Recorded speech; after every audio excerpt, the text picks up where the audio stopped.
इतिहास में ना कुछ साम्राज्य ऐसे होते हैं जिनकी कहानी बस भुलाए नहीं धुलती। उनकी ताकत, उनकी कला, उनकी विरासत, सब कुछ कमाल का होता है। और चोल वंश बिल्कुल वैसा ही एक साम्राज्य था। और इसकी कहानी को बनाया दो बहुत ही खास लोगों ने, एक पिता और उनका बेटा।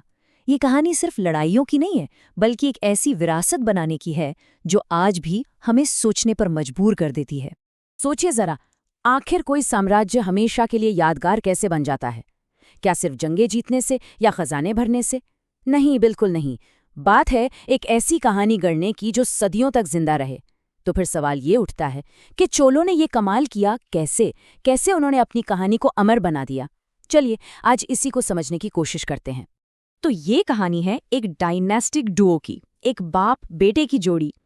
पहले राजराज प्रथम, जिन्हें हम कह सकते हैं पिता, वो जिन्होंने एक मजबूत नींव डाली। और फिर आए उनके बेटे राजेंद्र प्रथम यानी पुत्र, जिन्होंने उस नींव पर एक ऐसी शानदार इमारत खड़ी कर दी कि दुनिया देखती रह गई। सच में ये वो जोड़ी थी जिसने दक्षिण भारत का इतिहास ही बदल कर रख दिया।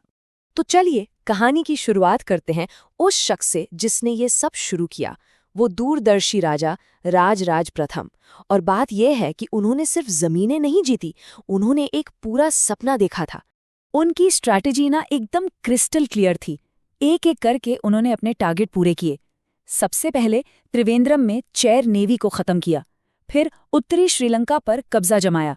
बात यहीं खत्म नहीं हुई, मालदीव जैसे दूर दराज के द्वीपों को भी जीता। और फिर कर्नाटक के गंगा साम्राज्य और वेंगी पर अपना कंट्रोल स्थापित किया। मतलब हर एक कदम एक बहुत बड़ी प्लानिंग का हिस्सा था। लेकिन सवाल ये है कि आखिर ये सब किया क्यों जा रहा था? क्या सिर्फ जमीन के लिए? नहीं, असली खेल कुछ और था। असली लक्ष्य था समुद्र पर कंट्रोल करना। और समुद्र पर कंट्रोल मतलब साउथ ईस्ट एशिया के साथ होने वाले सारे फायदेमंद ट्रेड रूट्स पर कंट्रोल। देखिए, उस जमाने में कोरोमंडल और मालाबार तट ये ग्लोबल ट्रेड के बहुत बड़े हब हुआ करते थे।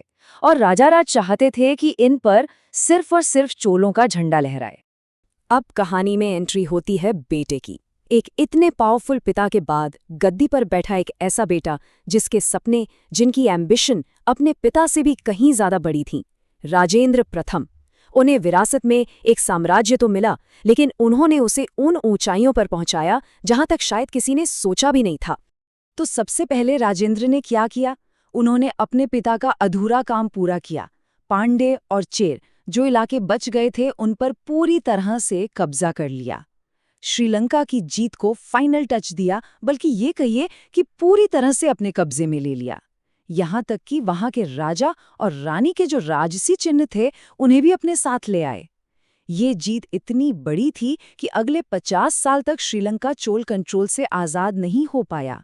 पर राजेंद्र सिर्फ इतने में खुश होने वालों में से नहीं थे। सिर्फ दक्षिण में अपने पिता की विरासत को मजबूत करना उनके लिए काफी नहीं था।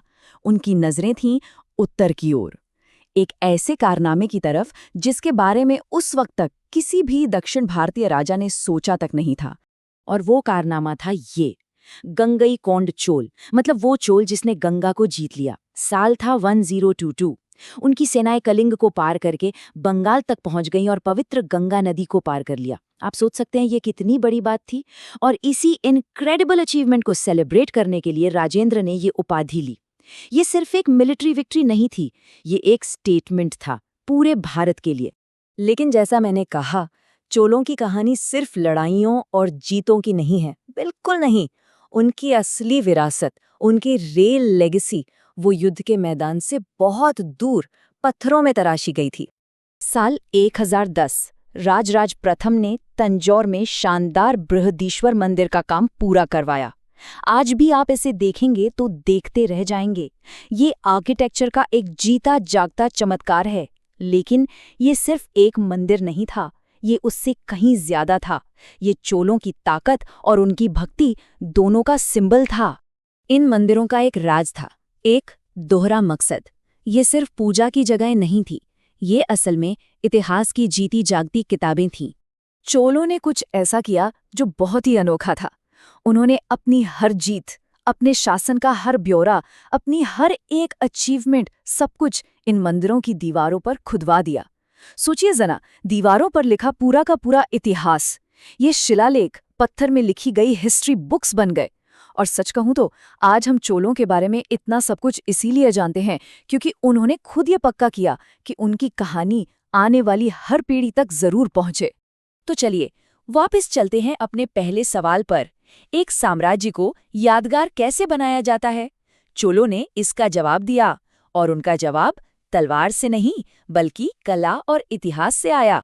उनकी कहानी किसी नाजुक कागज पर नहीं लिखी गई थी जो वक्त के साथ खत्म हो जाए। नहीं, उसे तराशा गया था ग्रेनाइट के मजबूत पत्थरों पर, जो आज 1000 साल बाद भी वैसे ही खड़े हैं, ताकि हम और आप सब उनकी कहानी को पढ़ सके और जान सकें। ये एक सवाल है जो सोचने पर मजबूर करता है ना? चोलों ने तो अपनी कहानी पत्थरों पर लिख दी। ये हमें सोचने का मौका देता है कि हम अपने पीछे क्या छोड़कर जाते हैं और हमारी कहानी आने वाली पीढ़ियों को क्या बताएगी।